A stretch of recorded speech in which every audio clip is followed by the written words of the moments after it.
RSYF தோழர்களுக்கும் நிகழ்ச்சியில் கலந்து கொண்டு உரையாற்ற காத்திருக்கிற தோழர்கள் அனைவருக்கும், கலந்து கொண்டிருக்கிற தோழர்களுக்கும் மாலை வணக்கம்.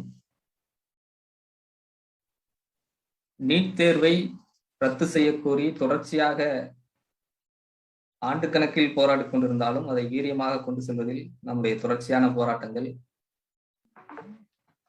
நம்மை போன்ற முற்போக்கு இயக்கங்கள் அதை தொடர்வது உண்மையிலேயே மகிழ்ச்சிக்குரியது. ஒரு சட்டத்தையோ அல்லது ஒரு அநீதியையோ உடனடியாக ஒரு போராட்டத்தில் ஒரு நாளில் செய்துவிட முடியாது என்பதை புரிந்து கொண்டு அதனை தொடர்ந்து போராடுவது என்பது நம்மை போன்ற இயக்கங்களுக்கு ஒரு கடமையாக நினைக்கிறோம். அந்த வகையில் உண்மையிலேயே இந்த கூட்ட ஏற்பாடு மகிழ்ச்சி அளிக்கிறது. நீட் தொடர்பான விவாதங்கள்ல முதன்மை பங்காற்றுகிற விஷயங்கள் நீட் கொண்டு வந்ததற்கான காரணங்கள். அதுல தரம் குறித்து, ஒரு படிப்புன்னா தரம் இருக்கணும்ல. நம்ம தமிழ்நாட்டு கல்வியோ அல்லது இந்திய கல்வியிலேயோ தரம் குறைவாக இருக்கு. குறிப்பா அரசு பள்ளிகள்ல கல்லூரிகள்ல தரம் மிக மிக குறைவா இருக்கு. அந்த தரத்தை மேம்படுத்துவது மிக முக்கியம் அப்படிங்கிற வாதம். இன்னொன்னு சுரண்டல், ஊழல், லஞ்சம், அப்புறம் பெரும் பணம் கொடுக்கிற ஒரு நிலைக்கு மருத்துவ படிப்பு தள்ளப்பட்டு, இதுதான் இந்த நீட் கொண்டு வருவதற்கான காரணமா சொல்லப்படுது. சமீபத்துல வந்திருக்கிற இந்த AK ராஜன் கமிட்டி இதை உடைச்சிருக்காங்க. ஒரு வகையில அது நமக்கு ஒரு நல்லது. 12 ஆண்டுகள் படிக்கிற படிப்பில் தரத்தை உயர்த்துவதற்கான முயற்சிகளை செய்யாம நீங்க ஒரு தேர்வை நோக்கி நகர்த்துவது, அதாவது பள்ளிக்கூடங்கள், கல்விக்கூடங்கள் என்பது டீச்சரோடு உரையாடி அதிலிருந்து அறிவை வளர்த்துக் கொள்வது. பல்வேறு மார்க்ஸ் சொன்ன மாதிரி பல தத்துவங்கள் முட்டி மோதுகிற இடம் கல்லூரி. பள்ளிக்கூடமும் பல கேள்விகள் கணை தொடுக்கிற வயது அது. அந்த படிப்பை அந்த படிப்பிலிருந்து ஒரு தரத்தை காட்டிலும் ஒரு தேர்வை நோக்கி நகர்த்துகிற ஒரு விஷயத்த சுட்டி காட்டியிருக்காங்க AK ராஜன் குழு. சுரண்டல் தடுக்கப்படலை, இன்னமும் கையூட்டுகள் இருக்கு. கூடுதலா பணம் இன்னும் இப்பவும் கோடிக்கணக்கில் கொடுக்குற நிலைமை தான் இருக்கு. நீட் எழுதி இருந்தாலும் நீட் பாஸ் பண்ணவங்களுக்கு எல்லாம் சீட் கிடைக்கிறது இல்லை. நீட் எழுதினாலும் அதற்கு மேல பணம் கொடுக்க வேண்டிய கட்டாயத்துல தான் இன்னைக்கு இருக்கு. அந்த அடிப்படையில 2010 இந்த நீட் கொண்டு வரப்பட்டது. அந்த 2010 கொண்டு வரப்பட்ட நீட்லையும் மாநில அரசுக்கு அந்த அதிகாரம் உண்டு என்கிற வகையில கொண்டு வரும். இது ஏன் சொல்றேன்னா, அதிமுக தொடர்ச்சியா ஒரு விஷயத்த சொல்லிட்டே இருக்கிறாங்க. நீட்டை கொண்டு வந்தது யாரு? இப்ப நீங்களே எதிர்க்கிறீங்களே இந்த வாதத்தை. நீட்டை கொண்டு வந்தது திமுக, காங்கிரஸ் தான், மாற்று கருத்து இல்லை. ஆனா அவங்க கொண்டு வந்த நீட் இன்னைக்கு நடைமுறையில இருக்கிற நீட் இல்லை. அதை நம்ம தெளிவா புரிஞ்சுக்கணும். இன்னைக்கு நடைமுறையில இருக்கிற நீட்டை 2013லயே நம்ம CMC வழக்கு போட்டு அது ரத்தாயிடுச்சு. உச்சநீதிமன்ற தீர்ப்பின்படி 2010 வந்த நீட் கூடாதுன்னு ரத்து செய்யப்பட்டது. இடஒதுக்கீட்டுக்கு எதிராக இருக்கு, சமூக நீதிக்கு எதிராக இருக்குன்னு அது ரத்து செய்யப்பட்டுச்சு. இங்க சொன்ன எல்லா வாதங்களும் அந்த வழக்குகள்ல வந்துருச்சு. நம்ம அந்த பழைய வழக்குகள் எடுத்து பார்த்தாலே தெரியும். இன்னைக்கு அந்த அந்த பர்டிகுலர் வழக்குல வேண்டான்னு முடிவெடுக்கப்பட்ட மெஜாரிட்டி 3 நீதிபதிகள் அமர்வுல 2 நீதிபதிகள் நீட் கூடாதுன்னு சட்டம் இயற்றின அந்த தீர்ப்புல ஒருத்தர் மட்டும் அதுக்கு மாற்று கருத்தா சொல்றாரு. அவருக்கு பேரு அனில் தவை. அந்த அனில் தவை தான் மீண்டும் அந்த நீட்டை திணிப்பதற்கான முதன்மை காரணியா அமைகிறார். என்ன பண்றாரு, இந்த 2 நீதிபதிகள் இருக்காங்களா, இந்த 2 நீதிபதிகளும் விக்ரமன் சிங்கும் அஸ்தமாஸ் கபீர் அப்படிங்கிறவரும் ரிட்டையர்ட் ஆகிற வரைக்கும் வெயிட் பண்றாரு. வெயிட் பண்ணி இவரு தலைமை நீதிபதிக்கு அந்த இடத்துல இவர் இருக்கும்போது இவருக்கு கீழே 2 பேரை போட்டுக்கிட்டு இவர் அந்த வழக்கை திருப்பி மீளாய்வுக்கு எடுக்கிறார்.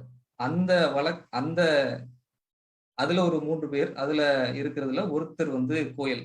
பிஜேபியினுடைய, ஆர்எஸ்எஸ்னுடைய பின்புலம் கொண்டவர் தான் அந்த கோயல். இவங்க தலைமையில போட்ட தீர்ப்பு தான் உடனடியாக நீட்டை நடத்த வேண்டும்.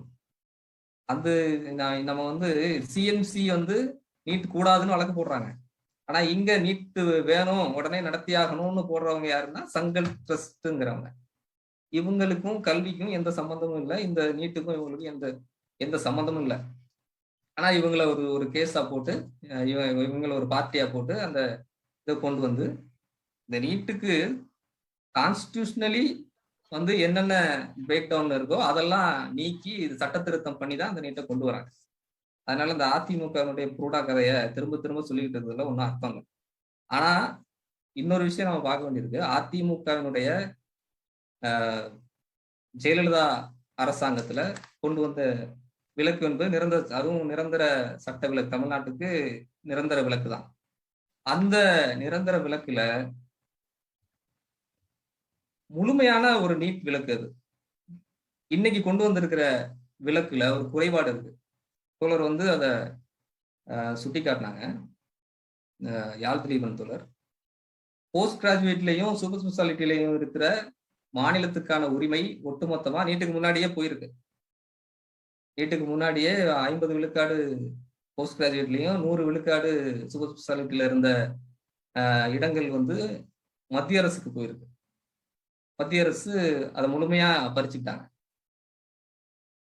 ஆனா அந்த அதிமுக கொண்டு வந்த நீட்ல MBBS, post graduate, super speciality இந்த 3க்குமே நீட்டில் இருந்து விலக்கு அப்படின்னு ஒரு முழுமையான சட்டத்தை, சட்ட வரைவை அவங்க வந்து கொண்டு வந்தாங்க. ஆனா இன்னைக்கு திமுக அரசு கொண்டு வந்திருக்கிற இந்த சட்டத்துல எம்பிபிஎஸ் மட்டும்தான் இடம்பெற்றிருக்கு. மற்ற 2க்கும் நீட் விலக்கு இதுல இடம்பெறல. அப்ப இவங்களுக்கு உண்மையாவே இவங்களுக்கு நோக்கம் இருக்காங்கிறதும் ஒரு கேள்விக்குரியாது.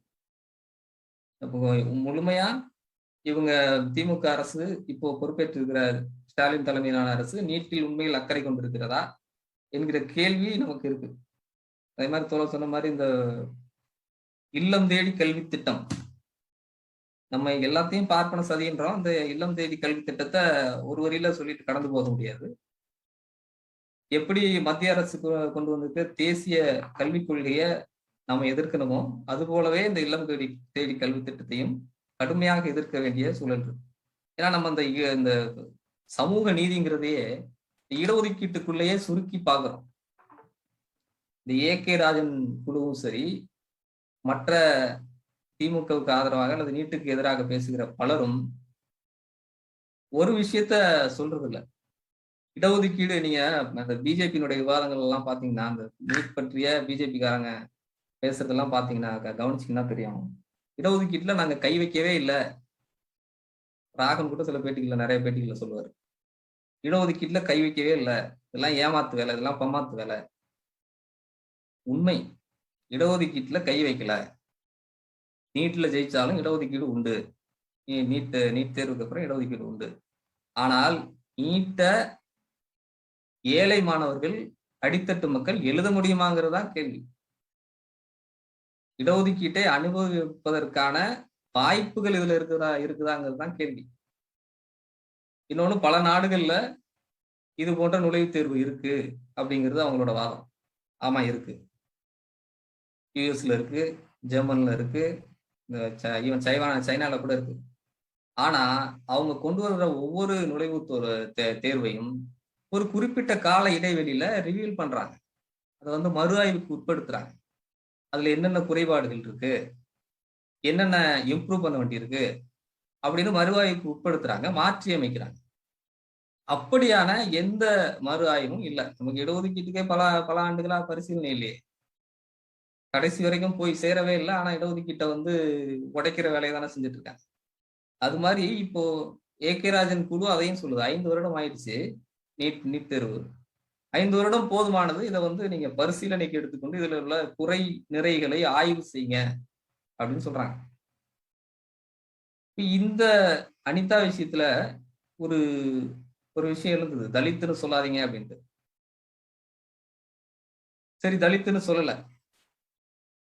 ஆனா ஒரு தலித் ஒரு தலித்தாக இருந்தாலும், தலித் அல்லாதவர்களா இருந்தாலும், பணம் கட்டி ஒரு கோச்சிங் சென்டர் செல்வதற்கான வாய்ப்பு இல்லாதவர்கள் இங்க படிக்க முடியுமா?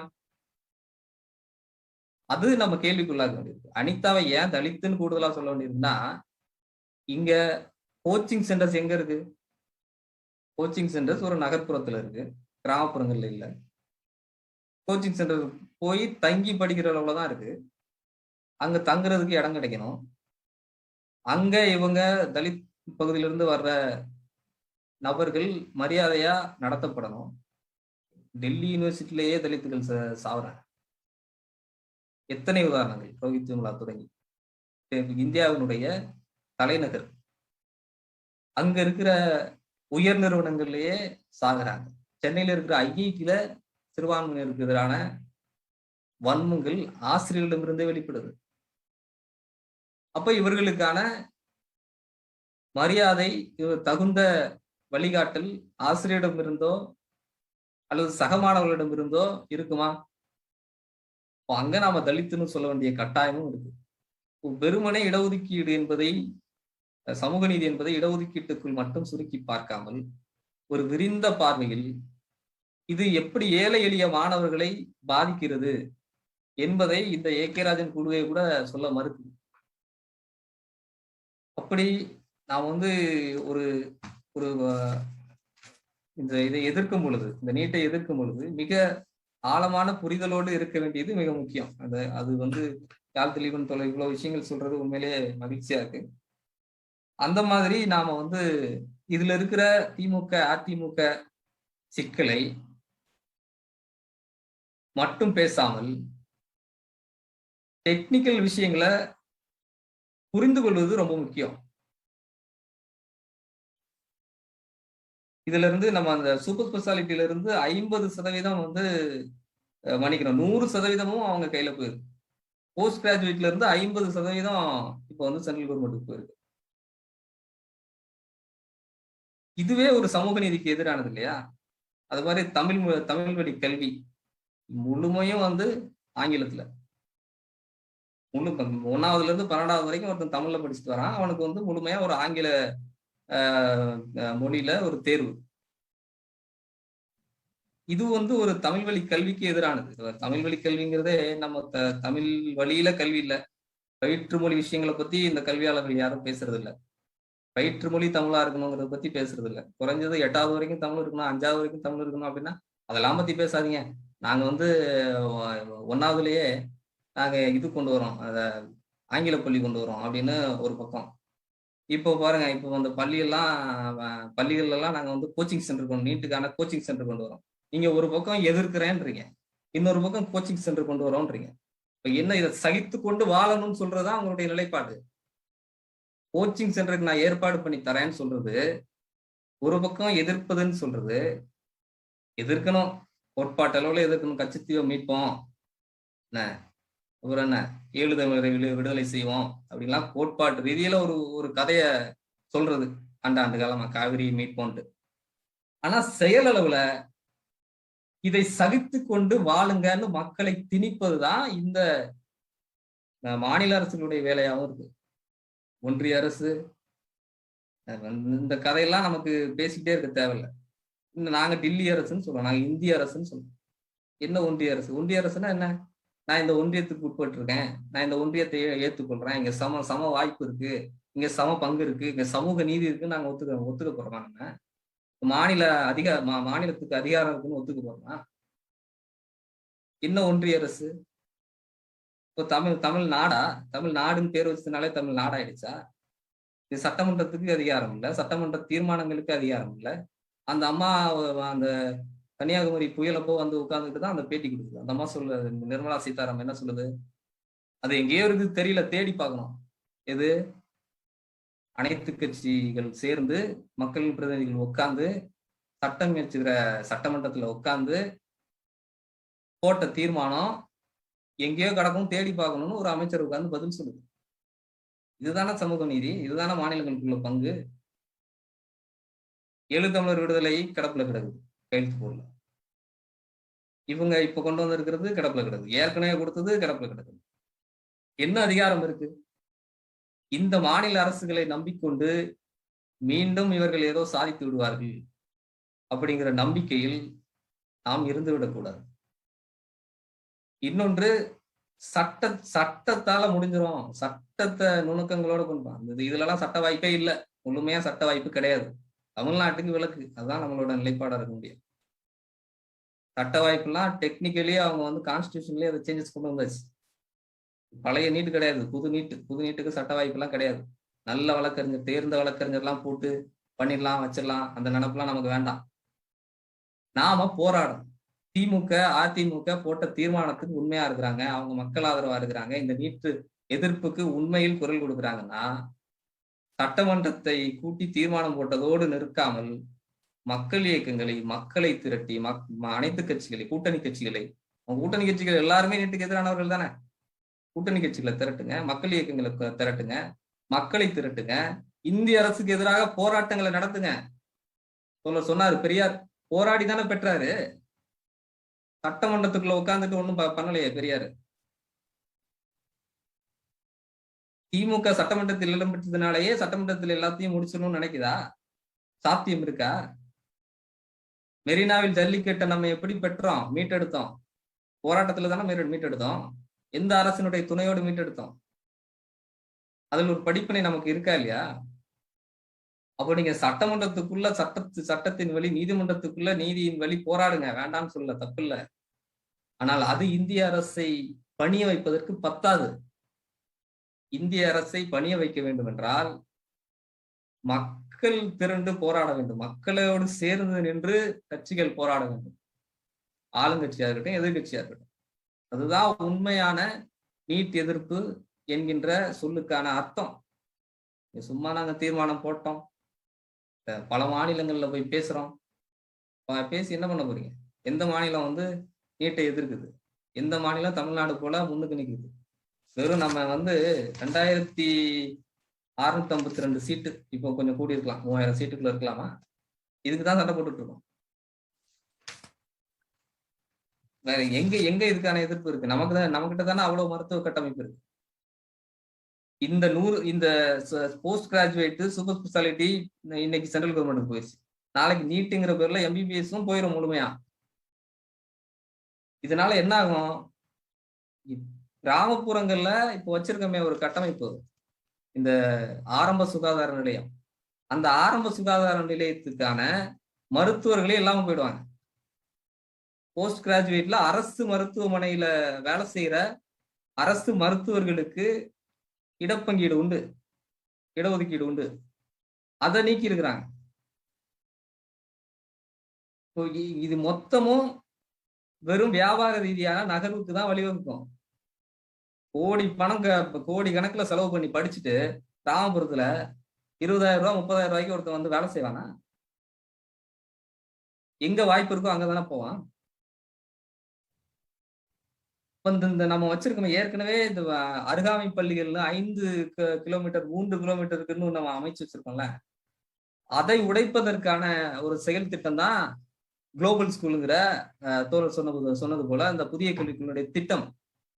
இந்த நீட் திட்டம் இந்த ஆரம்ப சுகாதார நிலையம்ங்கிற ஒரு கட்டமைப்பு வச்சிருக்கோம் பாருங்க. 3 கிலோமீட்டருக்குள்ள 5 கிலோமீட்டருக்குள்ள நம்ம உடனடியா ஒரு மருத்துவ சேவையை ஏழை எளிய மக்கள் பயன்படுகிற அளவுல வச்சிருக்கோம் பாருங்க. அந்த கட்டமைப்பை உடைக்கிற திட்டம்.